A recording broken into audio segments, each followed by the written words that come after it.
சேரன் அண்ணாவுக்கு சந்தாவை கல்யாணம் பண்ணி வச்சா ஜோடி கரெக்டாக இருக்குமா இல்லை கார்த்திகா தான் சேரனுக்கு செட் ஆவாங்களா அப்படிங்கிறத நீங்கள் லைக் போட்டுட்டு கமெண்டில் தெரிவிங்க. ஈவினிங் எல்லாருமே வேலையை முடிச்சுட்டு வந்துடுறாங்க. பாண்டிக்கிட்ட சேரனும் சோழனும் கேட்குறாங்க, என்ன பாண்டி இன்னைக்கு மெடிக்கல் ஷாப்பெல்லாம் நல்லா போச்சா? வானதி என்ன சொல்கிறா அப்படிங்கிறா. அவள் ரொம்ப ஹாப்பியாக தாண்டா இருக்கா. பரவாயில்ல, இன்றைக்கே கொஞ்சம் கஸ்டமர் வந்தாங்க அப்படின்னு சொல்லி பாண்டி அங்கே நடந்த கதையெல்லாம் சொல்லிட்டு இருக்காங்க. அப்போ நிலாவும் ரெடியாகி வந்துட்டாங்க. சோழனும் ரெடியாக இருக்காரு. என்ன அண்ணன் பல்லவா, என்னடா எல்லாரும் கிளம்பாமையே இருக்கிறீங்க? வாங்க போகலாம் டூரு. ஹனிமூன் ட்ரிப்பு தான், ஆனால் எல்லோரும் டூர் மாதிரி போகலான்னு சொல்லியிருந்தேனே, ஏன் இன்னும் எல்லாம் ரெடியாகாமல் இருக்கிறீங்க அப்படிங்கிறாங்க. அப்போது சேரன் அண்ணா இருந்துட்டு, இல்லைப்பா நீங்கள் போயிட்டு வாங்க, எனக்கு கட்டட வேலையெல்லாம் பெண்டிங் இருக்குப்பா, இன்னும் லீவ் போட்டுகிட்டே போனோன்னா கொஞ்சம் வேலை முடிக்க முடியாதுப்பா, நீங்கள் போயிட்டு வாங்கப்பா. 2 நாள் லீவ் போட்டோன்னா எனக்கு ஒரு மாதிரி இடிக்கும்ப்பா வேலை, நீங்கள் போயிட்டு வாங்க அப்படிங்கவும் பல்லவன், அண்ணி நாளைக்கு காலேஜில் எனக்கு கன்ஃபார்மாக லீவ் போடக்கூடாது அண்ணி, அதனால் நீங்கள் போயிட்டு வாங்க அப்படிங்கிறாங்க. ஷியோராடா பல்லவா அப்படிங்கிறாங்க நிலா. ஆமாம் அண்ணி, எனக்கு ப்ராமிஸாக வேலை இருக்குது அப்படின்னு சொல்லி பல்லவன் போய் சொல்கிறான். சரி சரி, அப்போ நாங்கள் மட்டும் தனியாக தான் போகணுமா அப்படிங்கிறாங்க நிலா. இப்போ சோழன் நினைக்கிறாரு, அடி பாவி, ஹனிமூனுக்கு புருஷன் தவிர யாரடி கூட்டிகிட்டு போகணும், ஐயோ இவ வித்தியாசமாக இருக்காளே அப்படின்னு சொல்லி மனசுக்குள்ளேயே பேசிகிட்டே இருக்காரு. ஒரு வழியாக நிலா சோழன் சந்தோஷமாக அவங்க ட்ரிப்புக்கு கிளம்பிடுறாங்க. இங்கே பல்லவன் பாண்டி சேரன் அண்ணா இவங்க மட்டும்தான் இருக்காங்க வீட்டில். அப்போது சேரன் அண்ணாவுக்கு ஃபோன் வருது. எடுத்து பார்த்தா சந்தா ஃபோன் பண்ணுறாங்க. சந்தா தான் ஃபோன் பண்ணுறான், நான் போய் வெளியே பேசிட்டு வரேன் அப்படின்னு வெக்கப்பட்டுக்கிட்டே சொல்கிறார். பாண்டி பொண்ணு போய் பேசிட்டு வரேன் அப்படிங்கிறாங்க.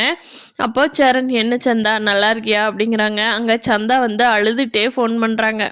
ஐயோ பையா, எனக்கு நாளைக்கே கல்யாணம் பண்ணி வைக்கிறேன்னு பிளான் பண்ணியிருக்காங்க. எங்கள் மாமா பையா இருக்கார்ல, அவர் உடம்பு சரியாகி இப்போ வீட்டுக்கு வந்துட்டாரு. உன்னை விட்டு வச்சுருந்தா நல்லதுக்கு இல்லை. உங்கள் அண்ணனும் அங்கே வேலை செய்கிறான், உங்கள் அண்ணனும் உன்னை அங்கே தான் கல்யாணம் பண்ணி கொடுக்க விருப்பப்படுறா.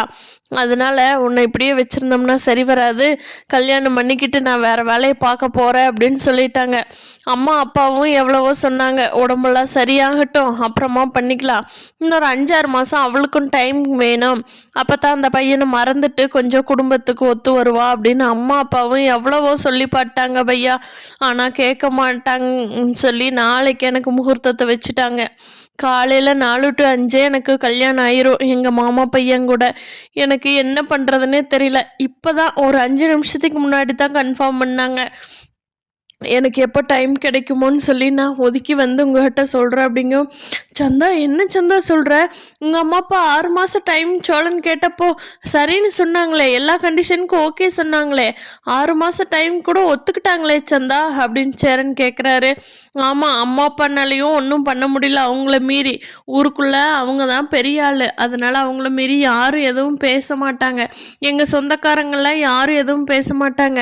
பேசாமல் கல்யாணம் பண்ணி கொடுத்துரு சந்தாவை, அவள் நல்லா இருப்பா, நம்ம கூடவே எவ்வளோ நாளைக்கு கஷ்டப்படுவா, அங்கே போய் வசதியான இடத்துல நல்லா இருப்பான்னு சொல்லி எல்லாரும் அவங்களுக்கு தான் சப்போர்ட் பண்ணுறாங்க. அதனால் அம்மா அப்பா எதுவும் பேச முடியல.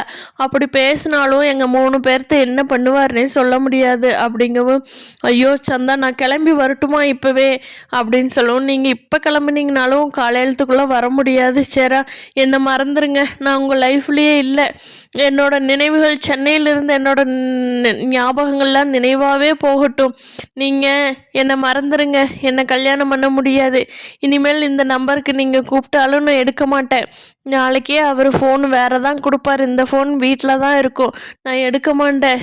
என்னை நினைக்காதீங்க, மறந்துடுங்க அப்படின்னு சொல்லி அழுதுகிட்டே ஃபோன் பேசுகிறாங்க சந்தா.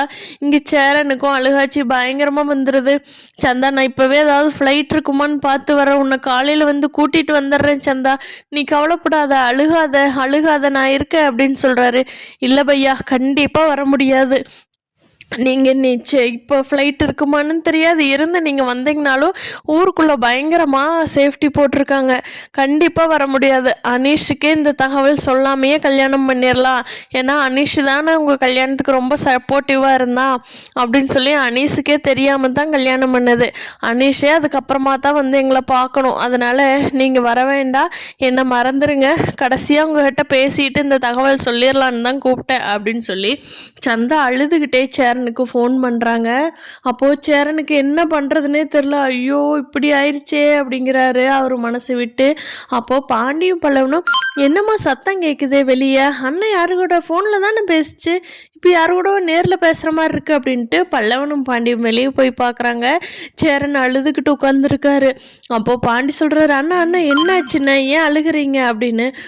சந்தாக்கு காலையில் கல்யாணம் பண்ணா அவங்க மாமா பையன் கூட, இப்போ நான் என்ன பண்ணுறதுனே தெரில, இப்போ ஃப்ளைட்டை பிடிச்சா கூட போக முடியாதுன்னு, நீங்கள் வந்தாலும் வேஸ்ட்டு, வர வேண்டான்னு சந்தா என்னை மறந்துருங்கன்னு அழுதுகிட்டே ஃபோன் பண்ணுதுடா, நான் என்னடா பண்ணட்டும் அப்படின்னு சொல்லி சேரன் அண்ணா பயங்கர கவலையோடு சொல்லவும், பாண்டி அண்ணன் அண்ணன் கவலைப்படாத, ஏதாவது வழி இருக்கான்னு பார்ப்போம் அப்படிங்கிறாங்க. பல்லவன், கண்டிப்பாக முடியாதுன்னு, இனிமேல் போயெல்லாம் சந்தாக்காவை காப்பாற்ற முடியாது, சந்தாக்கா அவ்வளோதாண்ணா, அவங்க கல்யாணம் பண்ணிட்டாங்கன்னு சொல்கிறாங்க, அப்போ நம்ம போய் எதுவும் பண்ண முடியாதே. ஐயோ இப்போ சோழன் அண்ணன் வேற இல்லையே, நான் ஃபோன் பண்ணட்டுமா, சோழன் வரட்டும் அப்படின்னு சொல்லி பல்லவன் சொல்லி ஃபோன் எடுக்கவும் சேரந்துட்டு, டே வேண்டாம் வேண்டாம் ஃபோன் பண்ணாதடா, அவனாவது சந்தோஷமா இருக்கட்டும், இப்போ தான் நிலாவை கூட்டிக்கிட்டு தனியாக வெளியில் போயிருக்கிறான், காலையிலேருந்து பார்த்தீங்களா எவ்வளோ சந்தோஷமாக இருந்தான் நிலாவை வெளியில் கூட்டிகிட்டு போகிறேன்னு, அவனோட சந்தோஷத்தை கெடுக்க வேண்டாம்டா, அவங்ககிட்ட எதுவும் சொல்ல வேண்டாம், இங்கே நடக்கிற மாதிரி ஏதாவது இருந்தாலும் அவங்ககிட்ட சொல்லலாம், அவன் தான் வந்து என்ன பண்ணுவான், காலையிலத்துக்குள்ளே 4 மணிக்குள்ளே எப்படி நம்ம சந்தாவோட ஊருக்கு போக முடியும், கண்டிப்பாக முடியாது, வேண்டாம் அவங்ககிட்ட சொல்லாத அப்படின்னு சொல்லவும் பல்லவனும் ஃபோனை வச்சிட்றா. அதுவும் கரெக்டு தான், சோழன் அண்ணன் தான் வந்து என்ன பண்ணும், ஏன் அந்த அண்ணனாவது ஜாலியாக இருக்கட்டும் அன்னிக்கூடன்னு நினச்சிக்கிட்டு எல்லாரும் யாருமே சோழனுக்கு ஃபோன் பண்ணலை. பல்லவன் பாண்டி சேரன் எல்லாருமே ரொம்ப கஷ்டமாக உட்காந்துருக்காங்க. அப்போ நடேசன் வர்றாரு, என்னடா ஏன்டா எல்லாம் என்ன இப்படி உட்காந்துருக்குறீங்க, சோழன் தானே ஹனிமூன் போகிறேன்னா உங்களுக்கு என்னடா அதனால் அப்படின்னு கேட்குறாரு. அப்பா தெரியாமல் பேசாதீங்க, சந்தாக்காவுக்கு காலையில் கல்யாணமாமா, அது உங்களுக்கு தெரியுமா, என்ன எதுன்னே தெரியாமல் சும்மா வளவலன்னு பேசுகிறீங்க வீட்டுக்குள்ளே வந்தோடனே அப்படின்னு பல்லவன் சொல்கிறா. என்னடா சொல்கிற, சந்தாளுக்கு கல்யாணமா, அவங்க அம்மா அப்பா வாக்கில் கொடுத்துருந்தாங்க அப்படின்னு கேட்கவும், யாருனாலையும் இப்போ பண்ண முடியாதாமா அப்படின்னு சொல்லவும், இங்கே கார்த்திகாவுக்கும் அன்னைக்கே டிவோர்ஸ் ஆகிருது. கார்த்திகா அப்பாடா அப்படின்னு சொல்லி சேரன் வீட்டுக்கு வர்றாங்க. கார்த்திகா வர்றதை பார்த்துட்டு எல்லாருமே அமைதியாகிடுறாங்க, நார்மலாக இருக்கிற மாதிரி.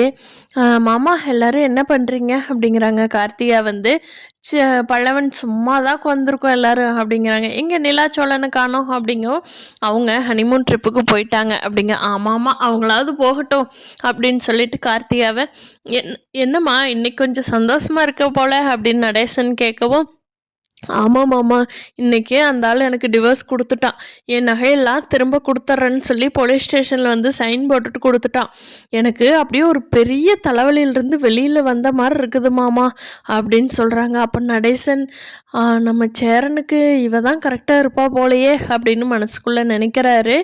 ஆனால் விதி என்ன கணக்கு போட்டு வச்சுருக்குது அப்படிங்கிறத நீ வரப்போகிற நாட்களில் பார்க்கலாம் ஃப்ரெண்ட்ஸ். சேரனுக்கும் சந்தாவுக்கும் கல்யாணம் நடக்குமா அப்படின்னு நீங்கள் என்ன நினைக்கிறீங்கன்னு கீழே கமெண்ட் பண்ணுங்கள். தேங்க்யூ.